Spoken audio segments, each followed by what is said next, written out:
I spent about 3 months in the West Bank and Gaza and a little bit in Israel this last fall, from August to November.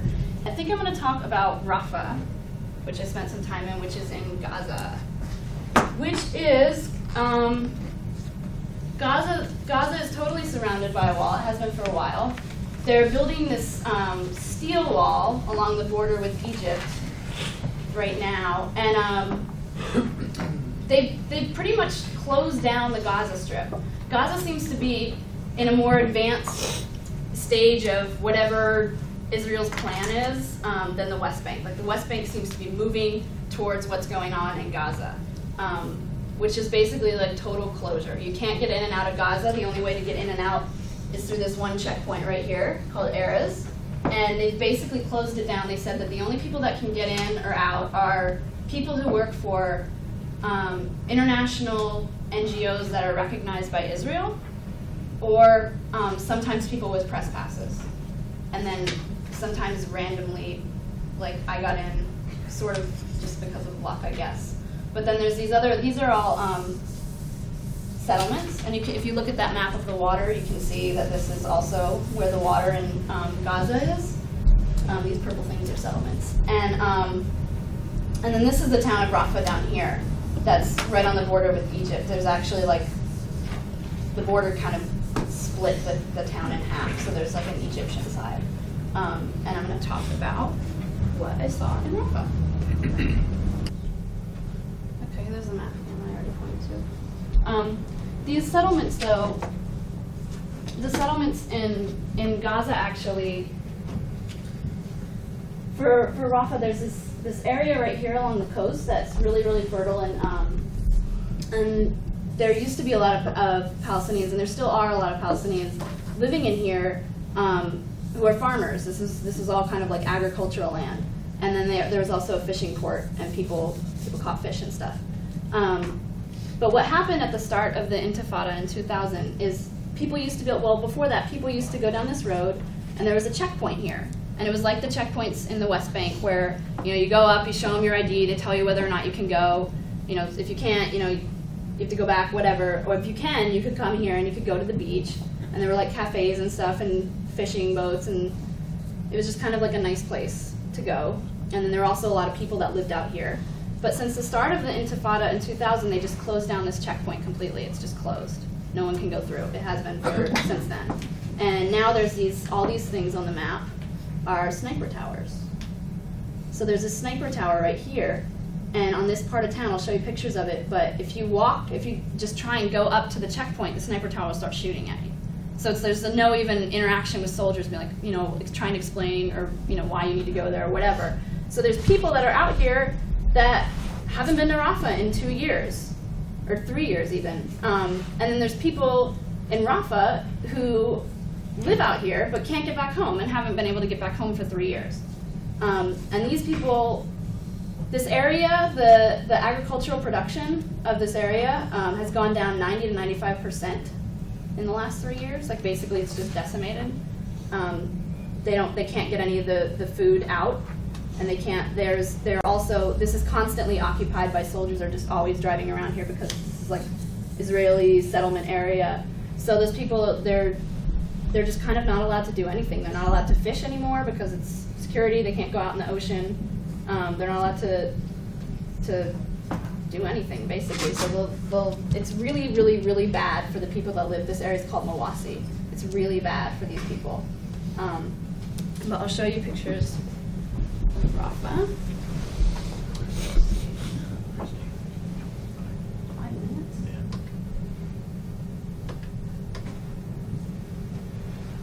This is just sort of like from the center of town. It's away from the border with Egypt. The border with Egypt is where everything's really dangerous. This is sort of what it looks like. It's from the roof of the apartment we were staying in. And this is, along the border with Egypt, they've been demolishing homes for what the Israeli army calls a security zone.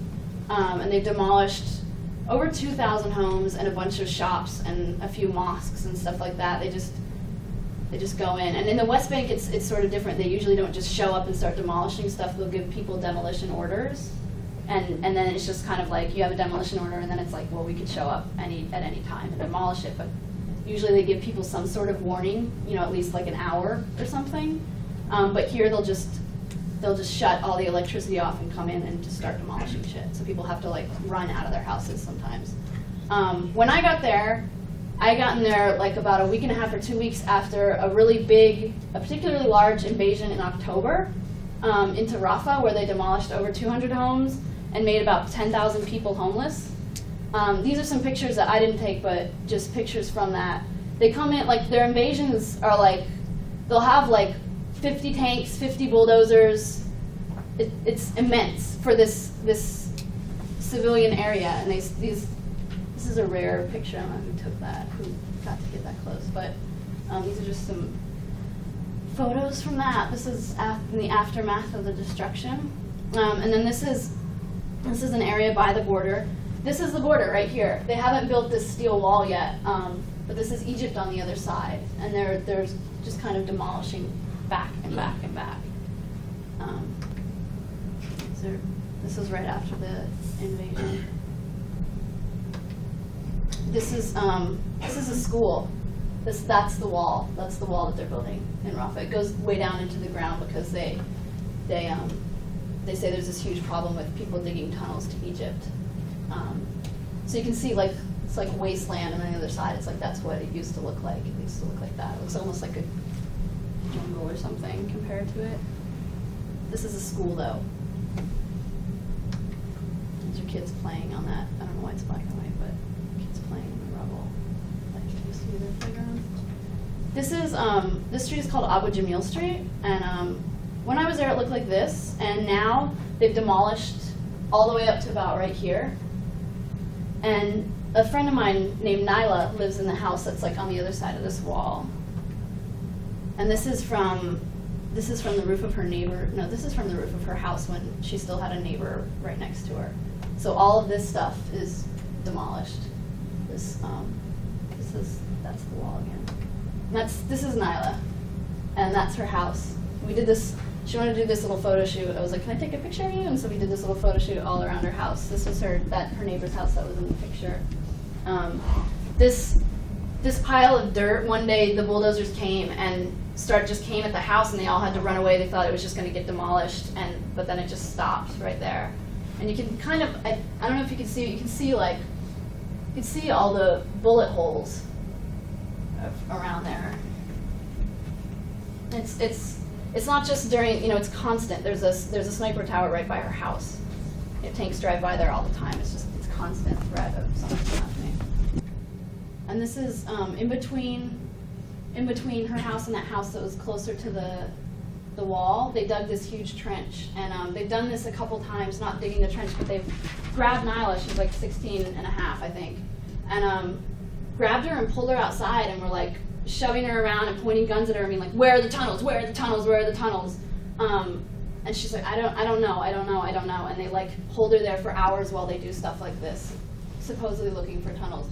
And what seems strange to me is that it's not like Israel couldn't afford to buy sonar equipment if they're really looking for tunnels. Like they're, seismic sort of equipment that can tell if there's something going on underground. Like it's not difficult. You don't have to just demolish everything in order to find tunnels. Okay. I'll show you a couple more pictures. Yeah, so that trench is in between those two houses. That other house is her uncle's, and this is what it looks like. He doesn't live there anymore because it's like this. They shot a missile from an Apache through there one day, and I don't know how they made this giant hole, maybe a tank or something. And then this is looking from the other side, where they've demolished all this stuff. And then there's that sniper tower that sits there. And this is from the roof of her house, where you can see Egypt again. And this is there. This is her family making bread. One more. And this is just sort of like one day I woke up and it was like so nice. Everyone's making bread and we were all hanging out. And then we like run out to we didn't run, like they didn't care because it happens all the time, but like the kids are like come with me? And we went out to the front porch, and there's just like tanks and bulldozers. So, I don't know, I guess we're out of time. Like, I could talk more about stuff that people have been through if you guys want, but you probably have a lot of questions.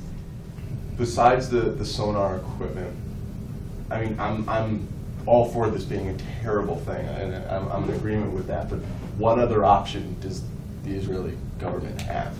This works. And it's terrible that the Palestinian people have to endure this, but for the security of the state, this works. Well, it hasn't been working. Like, in terms of security, like, the people are still going into Israel and blowing themselves up. As things have gotten worse and worse, there have been more and more suicide bombers. So as they tighten things and demolish more and more and attack more heavily, there have been, like, the rates of suicide bombing has increased. But yeah, I mean, like this guy, they demolished his entire neighborhood and didn't find any tunnels. You know, there are other ways of finding tunnels than just demolishing everything.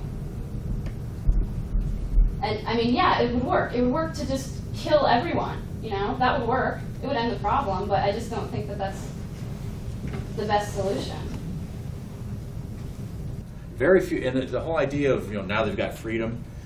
Some people say, yeah, now we've got freedom. They whatever that means to people, they feel better because they have a sense of that. A lot of people, it's a joke. It really is a joke to them. One of the most common jokes that I heard was we used to have to feed one thief and his family, and now we've got to feed 25 thieves and their family, meaning the governing council. So, John, in your time in Palestine, as obviously American, how were you received, and also was there, and how was the general feeling towards America, and in comparison to the two, were people, if America's hated and you were liked, or you were hated as well? Well, people there, I mean, because of what's happening to them, not just from the Israeli government, but their own government has basically been has been turned into like kind of a pawn to whatever the Israelis really want them to do, So they're really oppressive as well, the Palestinian Authority. I mean, right, since the Intifada, Sharon has kind of wiped out their ability to do anything. They basically just kind of sit around and guard these bombed buildings that are theirs. But they understand very, very clearly that problems come from governments. Like, so many people there, first of all, people are really, really excited that there are people from the outside world that want to come in and see what's happening to them and maybe try and help or whatever. So people that I wasn't even necessarily working with, but just walking down the street, sometimes people would just come up and be like, thank you so much for coming here, thank you so much. And they didn't really even know what I was doing there necessarily, but they'd just be like, you see what's happening, thank you for coming. And it was actually, like, it made me cry sometimes just because people were so nice to me. Just how nice people were and how well people treated me in the face of just the obvious intentional destruction of their lives. And they're still like wanting me to come in and serve me tea and make sure that I'm comfortable and have enough to eat and taking care of me. But people are definitely do not like the American government.